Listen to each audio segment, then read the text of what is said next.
Naputulan ng kamay ang isang pulis matapos naman tagain ng lalaking may bolo habang rumeresponde sa isang insidente na sa San Jose, Camarines Sur.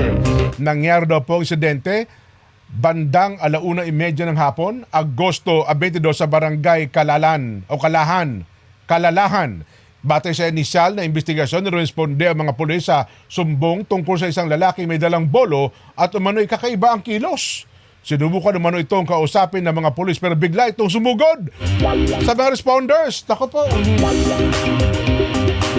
Natumba ang isang pulis at doon ito napagtunan ng taga sa kaliwang kamay na nagdulot ng malubhang injury. Bilang depensa, bumaril ang mga kasamang pulis at tinamaan ng suspect sa magkabilang hita. Pareho pong dinala sa Partido District Hospital ang sugatang pulis at ang suspect para po sa medical na atensyon. Nasa kustudiya na po ng otoridad ang suspect habang patuloy ang investigasyon sa buong pangyayari.